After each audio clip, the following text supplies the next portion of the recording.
SC Verma class 9 question number 10 कहता है a feather of mass 20 gram is dropped from a height it is found to fall down with a constant velocity. What is the net force acting on it? तो मान लेते हैं कि एक feather है, ठीक है। इसका मास दिया हुआ है 20 ग्राम, एक हाइट से गिराया गया है नीचे की तरफ, इसको downward direction. It is found to fall down with a constant velocity. Velocity इसका कांस्टेंट है। अगर वेलोसिटी कांस्टेंट है मतलब एक्सेलरेशन इसका जीरो है। अगर वेलोसिटी कांस्टेंट रहता है तो एक्सेलरेशन क्या होता है? Zero metre per second square. तो कह रहा है what is the net force acting on it. कोई भी चीज अगर नीचे की तरफ गिरती है तो कौन सा कितना फोर्स गिरती है? Gravitation force. वो होता है F is equal to M G, कि मास आपका दिया हुआ है और ये होता है एक्सेलरेशन ड्यू टू ग्रेविटी। कितना हो जाएगा? 20 ग्राम है, इसको चेंज कर लो आप किलोग्राम में, 1000 से इंटू जी का वैल्यू तो जीरो है, एक्सेलरेशन ड्यू टू जीरो, ये कितना हो जाएगा? 0 न्यूटन हो जाएगा। ये आपका answer.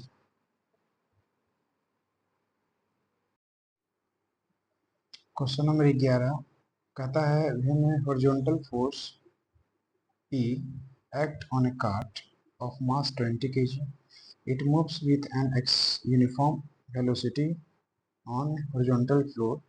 When a force of 1.2 P acts on the cart, it moves with an acceleration of 0.05 meter per second square. Find the value of P. Question में कह रहा है एक हॉरिजॉन्टल फोर्स P लग रहा है एक कार्ट पे जिसका मास 20 kg है। इसका मास है 20 kg और ये P फोर्स लग रहा है इस कार्ट, और ये P फोर्स लगने के बाद ये वेलोसिटी इसका यूनिफॉर्म हो गया। यूनिफॉर्म वेलोसिटी का मतलब है इसका कोई एक्सेलरेशन नहीं, एक्सेलरेशन इसको 0 मीटर पर सेकंड स्क्वायर। कोई स्पीड में चेंजिंग नहीं हो रहा है, ना कोई स्पीड घट रहा है ना बढ़ रहा है, वेलोसिटी यूनिफॉर्म है, तो एक्सेलरेशन 0 मीटर पर सेकंड हो गया। मतलब ये जो P फोर्स एक्ट हो रहा है इस कार्ट पे, उतना ही समझिए एक्सेलरेशन को ये मेंटेन करने में ये लगा रहा है। मतलब कि एक्स्ट्रा कोई भी दूसरा कोई फोर्स नहीं लग रहा है। इस फोर्स की वजह से यह कार्ट इसका वेलोसिटी यूनिफॉर्म है। तो अब वही दूसरा केस में कहता है when a force of 1.2 p act on the cart it moves with an acceleration of 0.05 metre per second square. मतलब अभी इसी कार्ट पे एक और फोर्स लगा 1.2 p, उसके बाद इसका एक्सेलरेशन हो गया 0.05 मीटर पर सेकंड स्क्वायर। तो ये आपको बताना है कि p का वैल्यू क्या होगा। पहला केस में हम देखे थे कि p फोर्स लगता है इस कार्ट पे और इस कार्ट का मास है 20 kg, मतलब इसका जो वेलोसिटी वो है यूनिफॉर्म, कोई एक्सेलरेशन नहीं। उसके बाद जब इतना फोर्स हम लगाते हैं तो एक्सेलरेशन इतना चेंज होता है, मतलब स्पीड इंक्रीज होता है, इसका स्पीड चेंज होता है। तो आप जानते हैं सेकेंड लॉ ऑफ मोशन से F is equal to M है, यानी कि टोटल नेट फोर्स कितना लगेगा इस कार्ट पे। तो ये जो फोर्स लग रहा है इसकी वजह से कोई भी स्पीड चेंज नहीं हो रहा है। मतलब ये जो फोर्स भी लग रहा है ये अपने आप को बैलेंस करने में वो फ्रिक्शन, आप कह सकते हैं फ्रिक्शन, यानी इतना जो नेट फोर्स बॉडी पे लगेगा वो होगा 1.2 minus P is equal to mass है 20 kg इंटू एक्सेलरेशन है 0.05 मीटर पर सेकेंड स्क्वायर। तो यहाँ से देखोगे आप कि 1.2 पी माइनस 1 पी करेंगे तो 0.2 पी हो जाएगा इज इक्वल टू 20 इंटू 0.05, यहाँ से पॉइंट हटाएंगे तो डबल जीरो हो गया। तो ये देखो आप 25 जा 100 और 5 यहाँ पे बचा तो 5 से 5 आप कैंसिल कर दीजिए। तो ये 0.2 पी है इज इक्वल टू इधर 1 बचा, तो पी इज इक्वल टू हो जाएगा 1 डिवाइडेड बाई ये 0.2, यहाँ पे नीचे आ जाएगा तो इस पॉइंट को हटाइएगा तो ऊपर में 10 लिखिए, 5 टू जा 10 हो गया। तो पी का जो वैल्यू आपको मिलेगा वो आपको मिलेगा 5 न्यूटन। ठीक है, तो ये वैल्यू है 5 न्यूटन। क्वेश्चन नंबर 14 कहता है a constant force of 12 Newton act on a body for 4 second. Suppose that एक बॉडी है, ठीक, और इस पे फोर्स लग रहा है, इस पे फोर्स लग रहा है 12 न्यूटन का। एक 12 न्यूटन का ये फोर्स इस बॉडी पे लग रहा है।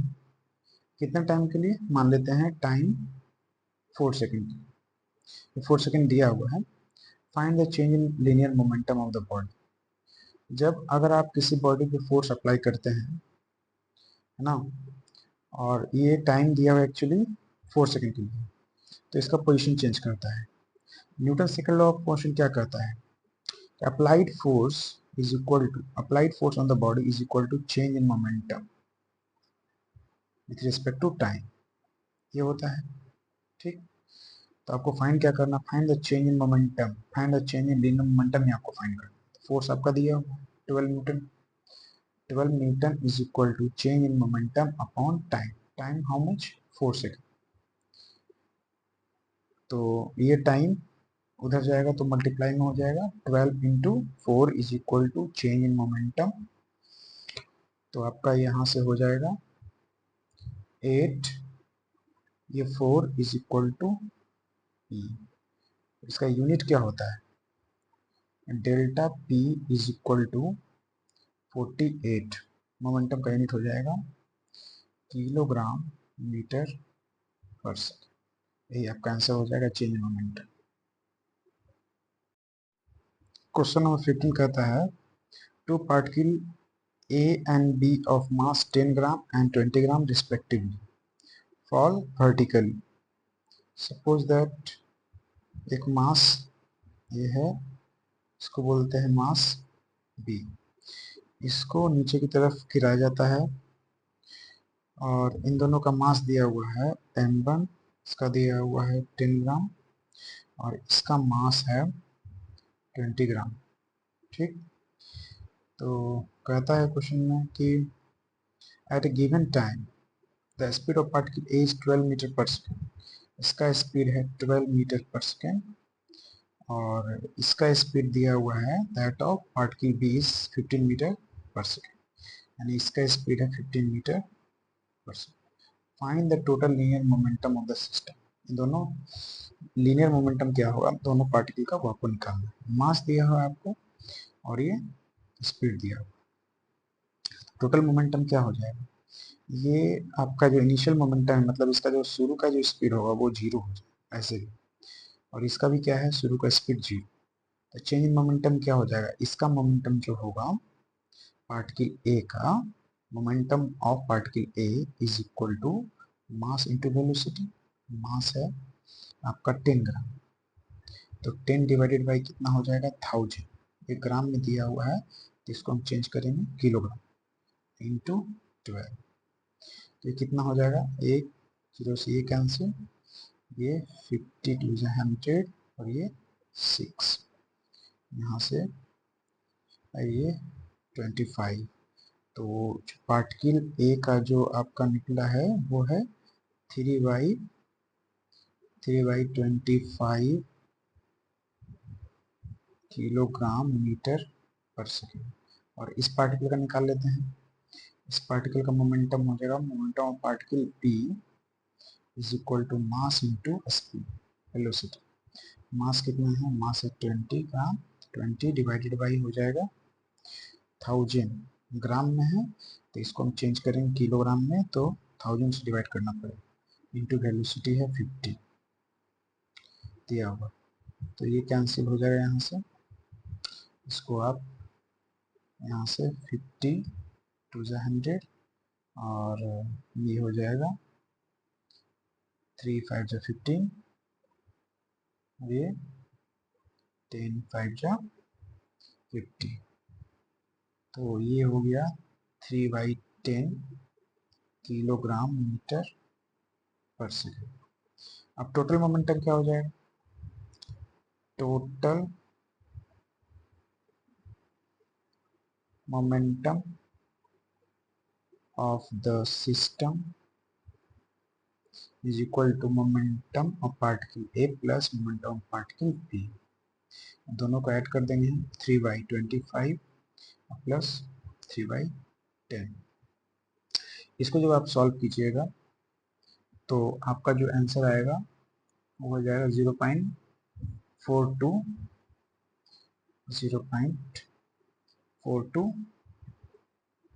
किलोग्राम मीटर पर सेकंड, और ये डाउनवर्ड डायरेक्शन है, डाउनवर्ड डायरेक्शन, ये आपका आंसर है। क्वेश्चन नंबर 13 कहता है a force produces an acceleration of 1.5 metre per second square in a disk. Three such disks are tied together and the same force is applied on the combination. What will be the acceleration?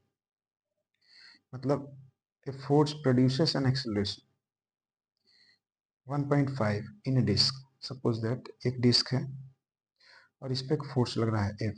इस force की वजह से इस disc का जो acceleration है वो हो जाता है 1.5 मीटर पर सेकंड स्क्वायर।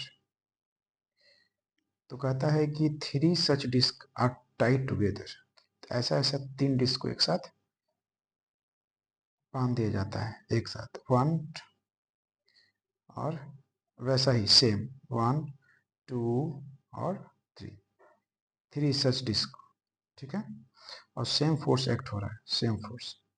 तो कहता है क्या कि 3 डिस्क को जब एक साथ हम बांधेंगे तो सेम फोर्स अप्लाई करेंगे, तो what is the same force applied on the combination, what will be the acceleration. तो 3 डिस्क को बांधने के बाद इसका एक्सेलरेशन क्या होगा वो आपको निकालना है। तो यहाँ पर तो एक डिस्क है तो इसका मास मान लेते हैं m, ठीक है, यहाँ पे 3 डिस्क है तो इसका हो जाएगा टोटल मास 3m, क्योंकि 3 डिस्क है यहाँ पे एक ही डिस्क है तो इसलिए m। According to second law of motion, F is equal to mass into acceleration. Acceleration is given, how much is 1.5 है ना मीटर पर सेकंड स्क्वायर। और इस केस में देखते हैं 3 डिस्क है तो सेम ही फोर्स है, F is equal to mass, how much mass 3m, 3m into acceleration नहीं पता।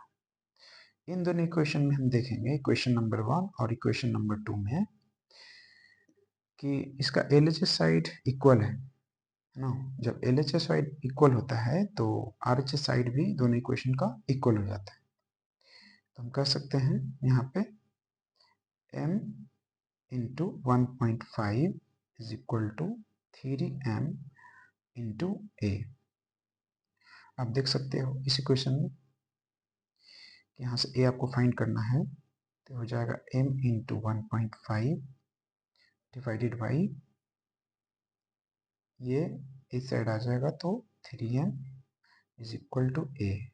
m से m कैंसिल हो गया और यहाँ पे a इज इक्वल टू 1.5/3, यहाँ से पॉइंट आप हटाओगे तो हो जाएगा 10। तो ये हो गया आपका यहाँ से 5 3 जा 15 और ये 2, तो 1/2 is equal to 0.5 metre per second square. तो जो एक्सेलरेशन मिलेगा वो हो जाएगा 0.5 मीटर पर सेकंड स्क्वायर। अगर आप 3 सच डिस्क आप टाइट करते हैं एक साथ तो आपका एक्सेलरेशन जो होगा वो होगा 0.5 metre per second square. Question number 12 कहता है figure shows the velocity time graph for a particle moving in a fixed direction, find the acceleration of the particle. A part. B part कहता है if the mass of particle is 200 gram what is the force acting net. देखो velocity time graph दिया हुआ है, ये uniform graph है, uniform velocity graph है, Y axis में वेलोसिटी और एक्स एक्सिस में टाइम। आपको निकालना क्या है, find the acceleration of the particle, इस ग्राफ को देख करके। तो एक्सेलरेशन क्या होता है, एक्सेलरेशन आपको पता है, एक्सेलरेशन आप कहीं से भी निकाल सकते हो, जीरो से आप या तो 4 लो या 0 से 1 सेकेंड लो, या तो 4 से 8 ले सकते हो या 1 सेकेंड से 2 सेकेंड ले सकते हो। तो हम यहाँ से लेते हैं।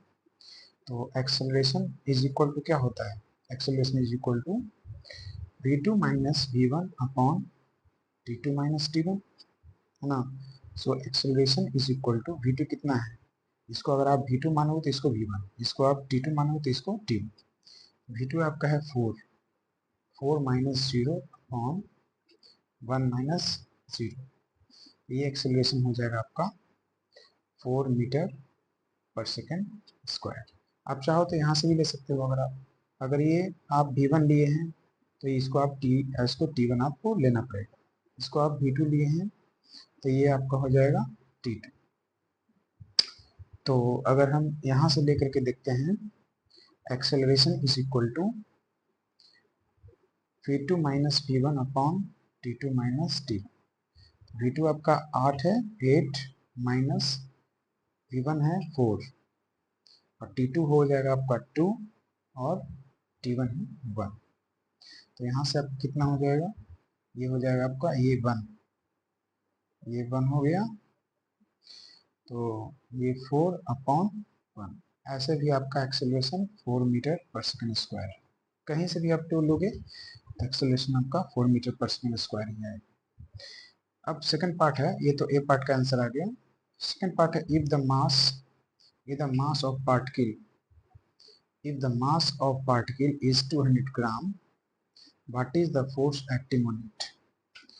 बी पार्ट क्वेश्चन में कह रहा है कि अगर मास दिया हुआ है 200 ग्राम, एक्सेलरेशन आपको पता है, acceleration 4 metre per second square, force निकालना है, force is equal to mass into acceleration.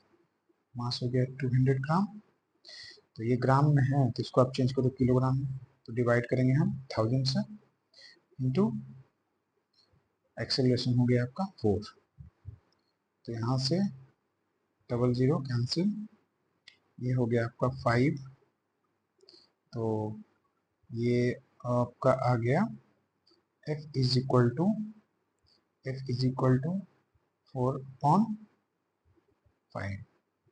तो ये आपका आंसर है 12 का 0.8 0.8 न्यूटन आंसर।